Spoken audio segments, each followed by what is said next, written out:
Halo pecinta timnas, bertemu lagi bersama Bung Golin. Kita akan membahas pertandingan antara timnas Indonesia melawan timnas Australia. Hasil 0-0 adalah hasil yang adil untuk kedua tim karena timnas Indonesia bermain sebagai tuan rumah. Kita berasumsi bahwa timnas Indonesia akan meraih hasil positif, tapi timnas Indonesia memang meraih hasil positif.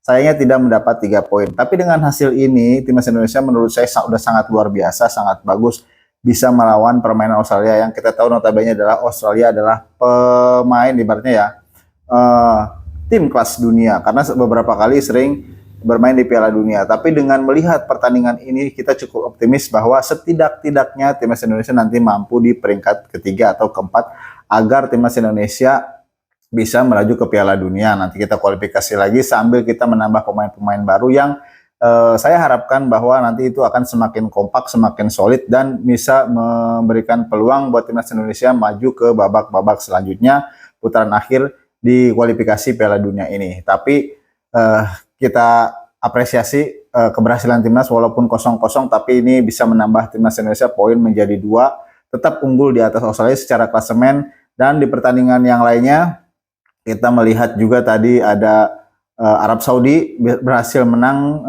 melawan China 2-1. Kita bahas ke pertandingan. Sebenarnya di babak pertama timnas Indonesia ini bermain sangat baik, bisa mendapatkan on target di awal-awal babak pertama itu di menit pertama kalau tidak salah. Tapi setelah itu memang kualitas kita tidak bisa bohongi bahwa Australia ini kualitas ranking 20-an dunia, bisa mendominasi permainan di babak pertama. Setelah timnas Indonesia mendapatkan peluang itu 5 menit kesananya timnas Indonesia diserang habis-habisan oleh Australia. Tapi di sini alhamdulillah ya kita memiliki kiper yang sangat luar biasa, Martin Paes. 2 kali di pertandingan pada saat melawan Arab dan juga melawan Australia dia menjadi man of the match di pertandingan di tim Indonesia. Ini sangat luar biasa. Saya tidak bisa membayangkan kalau misalkan di bawah misal itu bukan Martin Paes. Seperti ada yang komentator kemarin bilang, tega nggak kalau misalkan Hernando dicadangkan? Nah sekarang kita balik pertanyaannya, tega nggak kalau timnas Indonesia kebobolan banyak gol oleh Australia? Disinilah kita melihat bahwa tidak ada pemain, kita tidak membeda-bedakan pemain naturalisasi, pemain lokal. Di sini kita berbicara tentang kualitas pemain di lapangan. Walaupun memang itu naturalisasi, kalau misalkan dia bisa membantu timnas Indonesia naik atau lebih berprestasi, apa salahnya?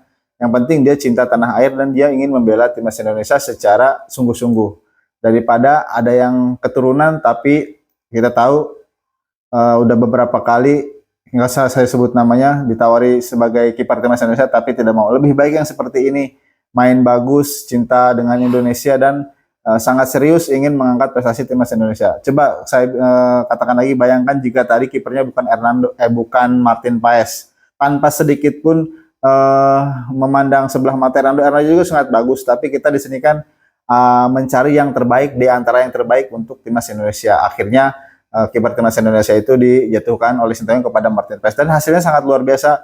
Dari 2 pertandingan Martin Paes berhasil menjadi man of the match dan berhasil banyak sekali melakukan save-save yang sangat penting yang bisa menggagalkan peluang lawan untuk mencetak gol ke gawang timnas Indonesia. Jadi ini tidak usah diperdebatkan lagi, di timnas ini mencari yang terbaik dari yang terbaik. Akhirnya 11 itulah yang terbaik di pertama. Akhirnya kan Arhan pertama pun bisa main, kemudian Wahyu Pras pun bisa main. Ini tidak ada ibaratnya naturalisasi lokal, sama saja semua, yang penting bisa mengangkat timnas Indonesia. Kemudian kita bahas di babak kedua, timnas Indonesia juga di babak kedua itu di awal itu menyerang juga, tapi kita tahu di belakang pemain Australia itu sangat luar biasa. Ini yang menyulitkan pemain depan timnas Indonesia untuk menyerang ke garis pertahanan timnas Australia karena memiliki back yang sangat tinggi-tinggi. Kita kalah di duel-duel atas, di sini sangat telak. Bahkan saya mencatat tadi corner saja kita 15 kali, Australia timnas Indonesia hanya 3 kali. Secara penguasaan kita kalah, memang kualitas tidak bisa dibohongi. Tapi dengan skor ini kita patut optimis nanti timnas Indonesia melawan Bahrain ataupun Cina bisa memenangkan pertandingan karena akan ada penambahan pemain baru. Semoga saja Messi bisa bermain pada saat nanti timnas Indonesia melawan Bahrain atau Cina. Kalaupun memang tidak bisa, semoga nanti pada saat melawan Jepang, tim kuat, timnas Indonesia formasi lengkap dan bisa lebih kompak lagi ya mainnya, karena kita permainan secara chemistry mungkin masih kurang, kalah dengan kita tadi kalah telak dari Australia. Mungkin itu yang akan dibenahi oleh Sintayong, chemistry permainan, kemudian juga lini depan kita masih kurang. Semoga nanti dengan berjalannya waktu ini masalah-masalah seperti itu bisa teratasi dan timnas Indonesia nanti berpeluang setidaknya ya menurut saya ketiga ataupun keempat agar kita masih bisa berupaya untuk lolos ke Piala Dunia nanti di putaran terakhir. Jadi cukup sekian membahas pertandingan antara timnas Indonesia melawan Australia, hasilnya 0-0. Indonesia mendapatkan poin 1 dan selamat buat timnas Indonesia mendapatkan poin di pertandingan hari ini melawan Australia. Salam timnas Indonesia.